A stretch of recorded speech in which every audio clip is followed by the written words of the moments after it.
खुलुमबाय गिबियावनो नोंथांमोनखौ बयखौबो सनमान लाग्रोनाय जाबाय नोंथांमोननि थाखाय दिनै मोनसे गोनांथार भिडिअ लाबोनाय जादों आसा खालामदों नोंथांमोना बे भिडिअखौ बयबो जोबजासिम नायलांगोन होननानै नोंथांमोना आंनिसिम गोबांनो सोंहरबाय थादों नैबे हाग्रामा महिलारि बिथाङा दैदेननाय बिटिसि सरकारा जा 2 लाख कोटी दायो फैसा होगासिनो दङ दा बेखौ नोंथांमोना माबादि स्किल सार्टिफिकेट गोनां एप्लाइ खालामनो हागोन दा बेखौ सोंहरगासिनो दङ जेनेबा फरायनायजोंथ' जेबो लेनदेन गैया होननानै बिथांमोना बाथ्रा बुंदों नालाय जेनेबा मेट्रिक पासआनो जा फेलानो जा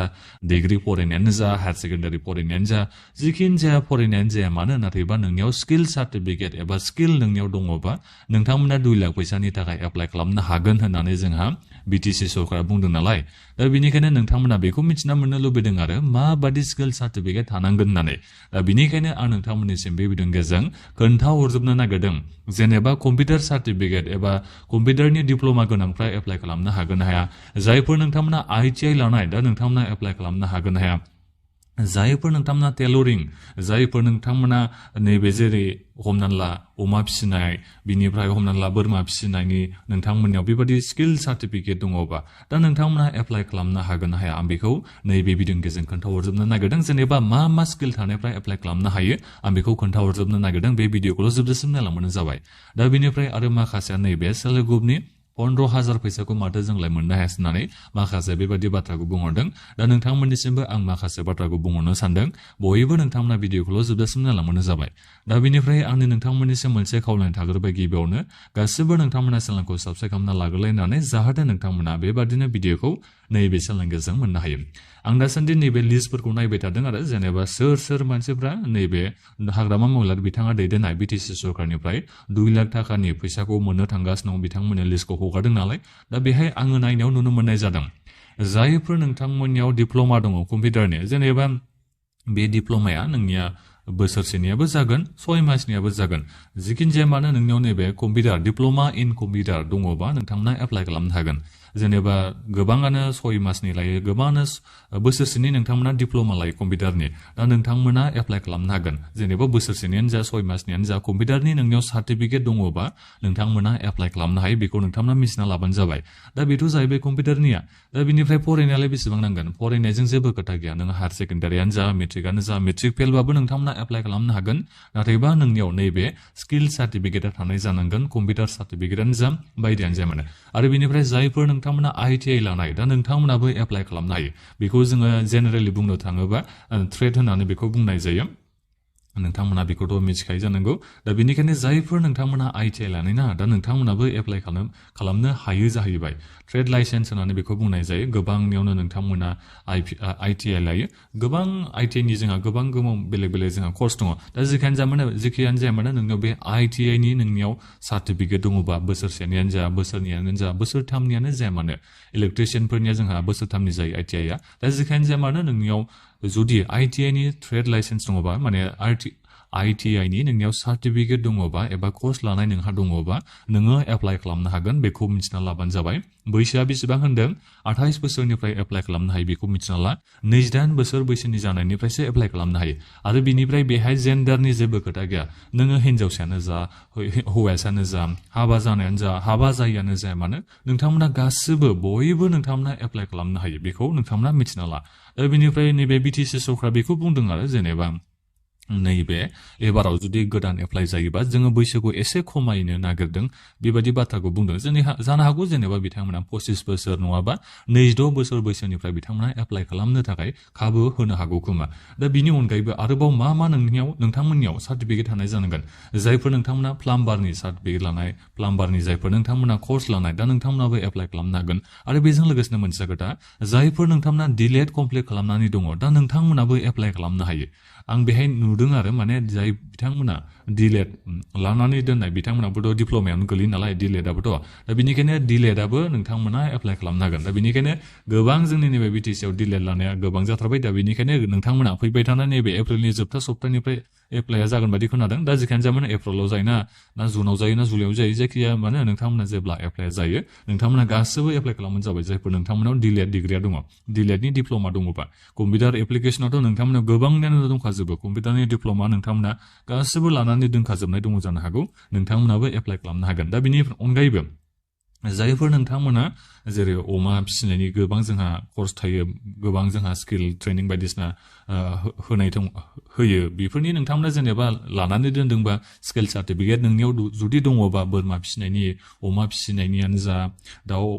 बोरमा जिखिनि जाया फिसिनायनि नोंनियाव स्किल सार्टिफिकेट नोङो लानानै दोननाय दङबा नोंहा स्किल सार्टिफिकेट दंजायोबा नोंथांमोना एप्लाइ खालामनो हायो बेखौ मिथिना लाबानो जाबाय फरायनायजों बे लोब्बा गैया मेट्रिकआनो जा हायार सेकेन्डारियानो जा डिग्रियानो जा नोंनियाव स्किल सार्टिफिकेटआ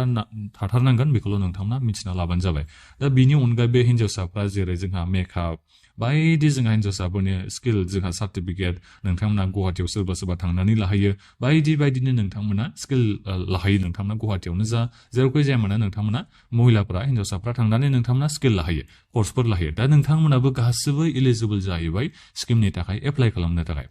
जेनेबा नाथायबा बैसोखौल' मिथिना लादो दायो 28 बोसोर नांगौ जेब्ला गोदान एप्लाइ जागोन निश्चय खम जानो हागौ खोमा दा नोंथांमोना मिथिना मोनबाय जानांगौ फरायनाया नोंनिया डिग्रियानो जा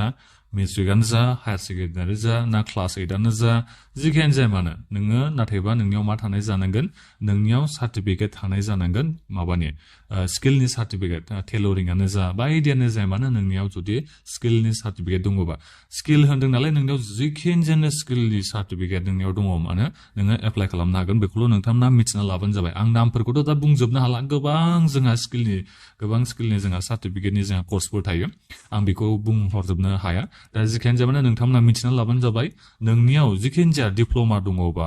स्किल सार्टिफिकेट नोंनियाव दङबा नोङो एप्लाइ खालामनो हायो बेखौल' नोंथाङा मिथिनानै लाबानो जाबाय बैसोआ नाथायबा नोंनिया बेसेबां जानांगोन 28 बोसोर दायो बिनियाव 28 बोसोर जानांगोन बेखौल' नोंथांमोना मिथिना लादो दा बिनिफ्राय एप्लाइखौ नोंथांमोना माब्लानिफ्राय हागोन नैबे इलेक्सननि उनावसो जागोन ना बेखौ मिथिनानै जादों दा बेनिखायनो गोबां नोंथांमोननि थाखाय चान्स दङ मानो होनोबा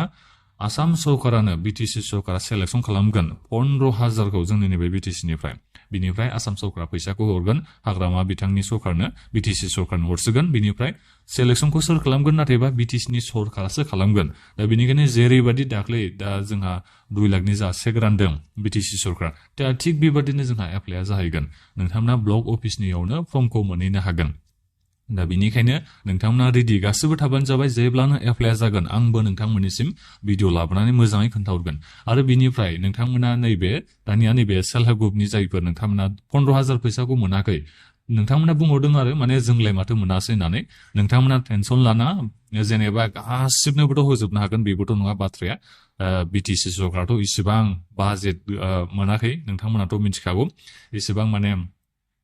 खेबसेनो बिटिसिआव होजोबनो हागोन सेल्फ हेल्प ग्रुपफोरनो बेबोथ' नङा नोंथांमोनाबोथ' मिथिखायो दा बेनिखायनो अब्लाबो आं बेखौ बुंनो नांगोन गोबां सेल्फ हेल्प ग्रुपफ्रानो मोनदों बेखौथ' आं बुंनो नांगोन 15,000 फैसानि चेकखौ दायो बिथांमोना रानगासिनो दङ रानजोबाखै नोंथांमोना बेखौ मिथिना ला दा गोबां नोंथांमोना मिथिखाबाय जानांगौ जायफोर सेल्फ हेल्प ग्रुपफ्रा मोननो थांगासिनो दङ नोंथांमोना निश्चय खबरखौ मोनखाबाय जानांगौ नोंथांमोना 15,000नि चेकखौ मोननो थांगासिनो दं होननानै निश्चय नोंथांमोना गोबां सेल्फ हेल्प ग्रुपफ्रानो मोनबायबो जानो हागौ दा बेखौबो नोंथांमोना बुंहरदों आरो 25,000निसो खोथा बुंदोंमोन माथो होननानै दा बेखौथ' जोंबो सिगाङाव खोनादोंमोन नाथायबा बिथांमोना बेखौ सेकेन्ड इनस्टलमेन्टआव सोनो हागौ खोमा